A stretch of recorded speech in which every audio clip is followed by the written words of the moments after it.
Effectivement, c'est pas toujours simple. C'est un travail qui demande une certaine endurance, c'est le moins qu'on puisse dire, si on veut, comme on le fait ici, démonter un rempart. Et si on veut le faire correctement et pouvoir correctement le documenter, il faut déplacer tous les blocs et bien dégager autour, ce qui demande un peu de travail préalable. On ne fait pas ça n'importe comment, donc avec un travail bien propre, on arrive à comprendre comment c'est organisé.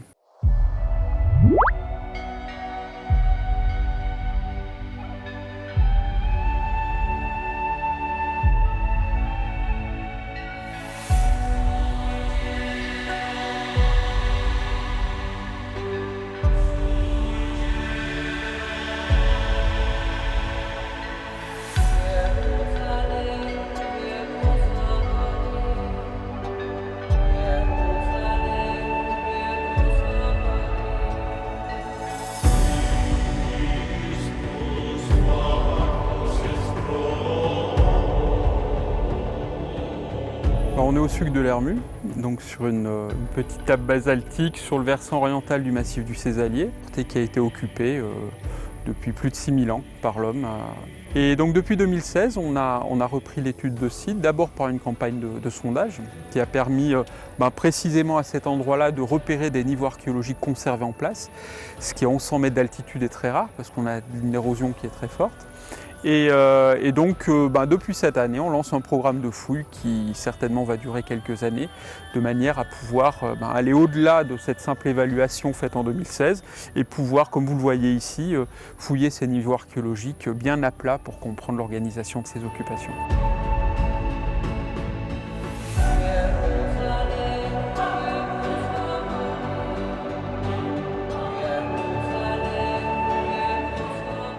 Interviennent un certain nombre de personnes qui sont passionnées d'archéologie, bénévoles principalement. On sent qu'il y a une appétence assez naturelle dans la région pour l'archéologie et pour le passé. Et je pense que le travail de fond qu'a fait Alphonse Vinatier pendant 40 ans n'y est pas étranger.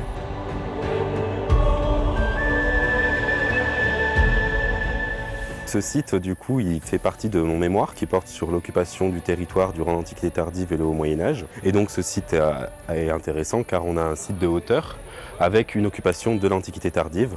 Donc l'Antiquité tardive qui est une période qui va environ du 3e, 4e siècle au 8e siècle après Jésus-Christ. Dans ce métier, ce qui me plaît, c'est toutes les hypothèses que l'on peut faire, le fait qu'on fasse ressortir des sites, qu'on redécouvre des pans de notre histoire. Quand j'étais plus jeune, j'étais pas forcément fan d'archéologie, mais c'est venu au fil du temps, on va dire. Je me suis intéressé au patrimoine et au fur et à mesure, je me suis plus tourné vers l'archéologie.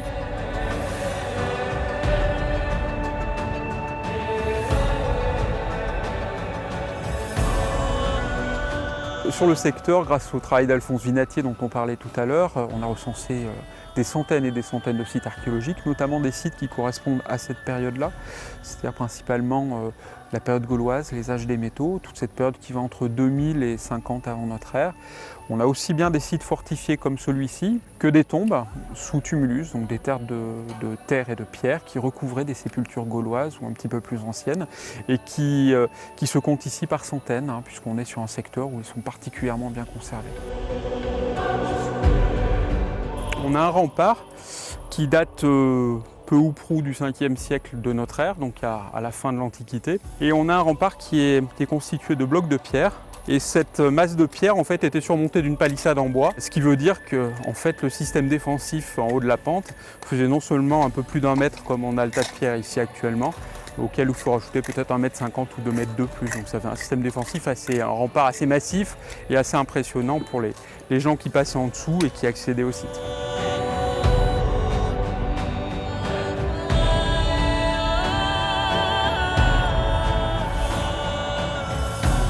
Bon, on regarde avec attention, par exemple, là tu vois, il y a un caillou qui a une espèce de moulure là. Je vais le prendre, je vais le mettre de côté parce que je ne suis pas certain que ce soit pas... Tu vois, il y a une espèce de... comme un truc posé à plat. Et là, c'est très lustré comme un espèce de récipient. C'est le baptistère. Le fragment du baptistère.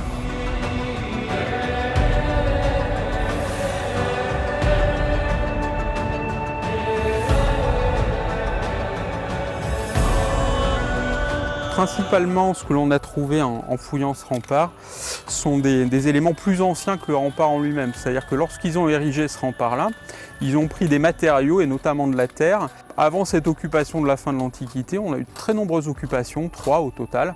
Et en fait, lorsqu'ils ont érigé ce rempart, ils ont pris la terre à proximité. Dans cette terre, il y avait tous ces vestiges. Et donc on les retrouve dans le rempart.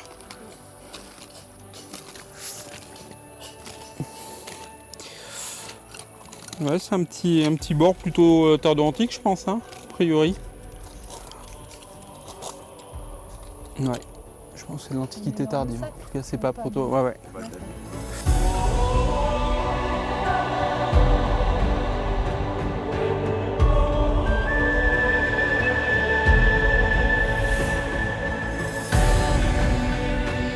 Alors, on trouve tous les objets de la vie quotidienne qui sont restés. À l'exception des éléments matière organique, puisqu'on est sur des terrains qui sont particulièrement acides, hein, sur du basalte, donc tous ces objets au fil des siècles se consument et disparaissent. Par contre, tout ce qui peut se conserver durablement, on les retrouve. Et lorsqu'on va les trouver dans les niveaux archéologiques que l'on fouille, on va les localiser, les cartographier très précisément, et leur distribution spatiale va nous permettre de comprendre un petit peu l'organisation de l'habitat.